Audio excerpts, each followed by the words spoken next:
कहते हैं किसी देश में बड़ा बदलाव करना हो तो सबसे पहले उस देश की शिक्षा नीति बदलनी चाहिए और आज इसकी शुरुआत हो गई दोस्तों। जी हाँ, भारत सरकार के मानव संसाधन विकास मंत्रालय ने इसकी शुरुआत कर दी है। दोस्तों, मानव संसाधन विकास मंत्रालय का भी नाम बदल करके अब शिक्षा मंत्रालय कर दिया गया है। दोस्तों, आज हम नई शिक्षा नीति 2020 के बारे में बहुत ही आसान भाषा में आपको समझाएंगे। हमने पूरी शिक्षा नीति को 10 पॉइंटों में बांट रखा है दोस्तों, जिसको हम बिल्कुल ही बिल्कुल ही आसान शब्दों में आपको समझाएंगे।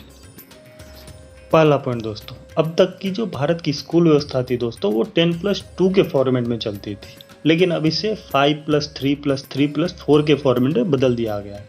जी हाँ, इसे 5+3+3+4 के फॉर्मेट में बदल दिया गया। पहले 5 साल की पढ़ाई को फाउंडेशन स्टेज माना जाएगा। इस दौरान छात्रों के लिए मजबूत नींव तैयार की जाएगी। इसका करिकुलम एनसीईआरटी द्वारा तैयार किया जाएगा।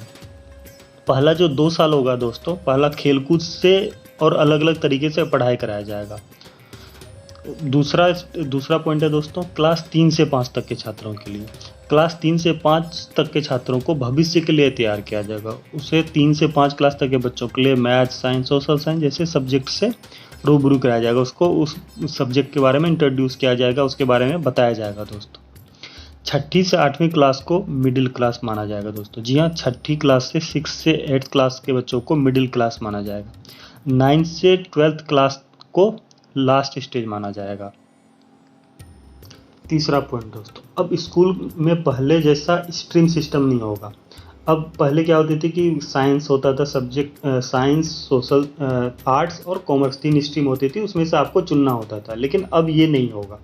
अब क्या होगा कि अगर आप कोई बायो लेता है, कोई साइंस पढ़ना चाहता है तो वो आर्ट्स के भी सब्जेक्ट पढ़ सकता है। अगर कोई कॉमर्स पढ़ता है तो वो किसी आर्ट्स का सब्जेक्ट पढ़ सकता है। इस तरह से एक पूल बनाकर विषय चुनने की आज़ादी दी जाएगी, जिससे कि बच्चे अलग अलग चीज़ों को पढ़ पाएंगे दोस्तों। 5वीं कक्षा तक की पढ़ाई मातृभाषा में या वहाँ का जो लोकल लैंग्वेज होगा उस भाषा में पढ़ाया जाएगा। राष्ट्रीय भाषा में ज़रूरी नहीं है कि राष्ट्रीय भाषा ही पढ़े, आप किसी भाषा में पढ़ सकते हैं। मराठी में पढ़ सकते हैं, हिंदी में पढ़ सकते हैं, संस्कृत में पढ़ सकते हैं, जहाँ जो वहाँ की लोकल भाषा है उसमें पढ़ सकते हैं। फोर्थ पॉइंट, अंग्रेजी भाषा की पढ़ाई अनिवार्य नहीं रहेगी। अगर आप अपने बच्चे को गुजराती, मराठी, बंगाली में 5वीं तक पढ़ाना चाहते हैं तो आप उसे पढ़ा सकते हैं।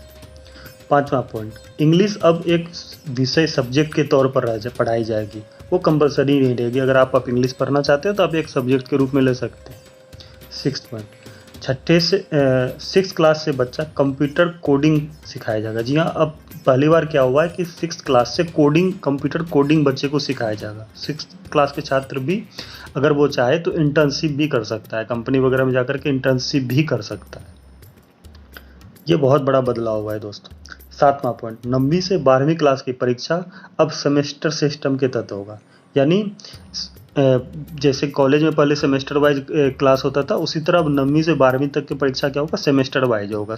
हर एक क्लास में जैसे आप 9वीं में पढ़ते हो तो आपको 2 एग्ज़ाम पास करने पड़ेंगे। 2 सेमेस्टर होगा और दोनों सेमेस्टर पास करना होगा। और दोनों सेमेस्टर जब पढ़ेंगे तो आपका फाइनल रिजल्ट जो आएगा वो दोनों सेमेस्टर को जोड़ करके आपको अंक दिया जाएगा दोस्तों।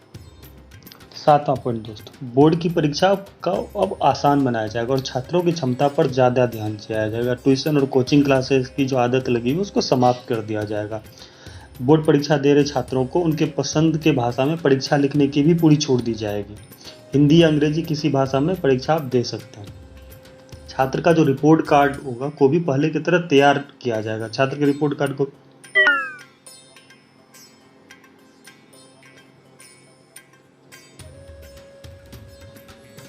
फाइनल मार्क्स देते समय छात्र के व्यवहार, करिकुलम और मेंटल स्टेटस, स्ट्रेंथ, इन सब बातों को ध्यान रख करके दिया जाएगा। रिपोर्ट कार्ड 360 डिग्री असेसमेंट के आधार पर बनाया जाएगा।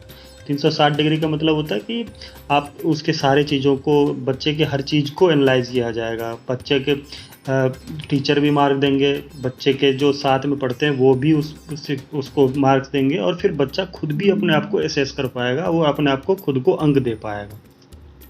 8वां पॉइंट दोस्तों, अब देश के जो छात्र एडमिशन के लिए कंप्यूटर एप्टीट्यूड टेस्ट यानी कैट की दे पाएंगे। अगर किसी बच्चे को 12वीं में कम नंबर मिलता है और कट ऑफ किसी कॉलेज में उसको एडमिशन कराना है और वो मान लीजिए 90% है और उसको 80% आया और उसका एडमिशन नहीं हो रहा, तो वो क्या कर सकता है कि अब कैट का एग्ज़ाम दे करके वो क्वालिफाई कर सकता है। कैट के एग्ज़ाम में जो मार्क आएगा और जो आपके 12वीं में एग्ज़ाम है दिया है उसका एग्ज़ाम, दोनों को मार्क्स को मिला करके नंबर बनाया जाएगा, उस बेसिस पे आपका एडमिशन हो जाएगा। ये बहुत बड़ा बदलाव लाया गया है दोस्तों। 9वां पॉइंट दोस्तों, ग्रेजुएशन की पढ़ाई को 3 से 4 साल के कोर्स में बांटा जाएगा। अगर आपने ग्रेजुएशन की पढ़ाई 1 साल करके छोड़ दी है तो आपको 1 साल की सर्टिफिकेट दी जाएगी। दोस्तों इसमें क्या किया गया, 3 और 4 साल के अलग अलग बांटा गया कि अगर आप बीच में भी छोड़ देते हैं किसी कारणवश तो आपको एक डिग्री दिया जाएगा। इसमें इस तरफ बताया गया दोस्तों कि अगर आपने 1 साल पढ़ाई दी है तो आपको एक सर्टिफिकेट दी जाएगी। अगर आपने 2 साल के बाद आपको अगर छोड़ दिया, 2 साल पढ़ाई पास कर लिया आपने, 2 सेकेंड ईयर, तो आपको डिप्लोमा की डिग्री दी जाएगी। अगर आपने थर्ड ईयर भी कंप्लीट कर लिया तो आपको बैचलर की डिग्री दी जाएगी। अगर आप 4th क्लास पूरा कंप्लीट कर लेते हो तो आपको रिसर्च की डिग्री दी जाएगी। इसमें सबसे बड़ा बेनिफिट ये है दोस्तों कि अगर आप इस बीच में कहीं भी छोड़ते हैं तो आपको एक डिग्री मिल जाता है। और अगर आप भविष्य में भी चाहें कि सेकेंड ईयर आपने किया और आप चाहते हैं कि 2 साल नहीं कर पाए और फिर चाहते हैं कि आप डिप्लोमा वो करना चाहते हैं, तो आप उस कॉलेज में फिर से एग्ज़ाम दे करके आप आगे की पढ़ाई कंटिन्यू कर सकते हैं दोस्तों। इस व्यवस्था को दोस्तों मल्टी एंट्री और मल्टी एग्जिट कहते हैं। छात्र जब जिस विषय की पढ़ाई कर पाएगा और जब पढ़ाई छोड़ना चाहेगा वो छोड़ सकेगा, इसलिए इसे मल्टी एंट्री और मल्टी एग्जिट कहते हैं दोस्तों। 10वां पॉइंट दोस्तों, लास्ट पॉइंट। अब आप सोच रहे होंगे कि दोस्तों ये कब लागू होगा। दोस्तों अभी क्या हुआ कि ये कैबिनेट ने, भारत सरकार ने इसे मंजूरी दिया। अब इसके बाद ये क्या होगा कि ये पार्लियामेंट में चला जाएगा, संसद के दोनों सदन में इसे पास होगा।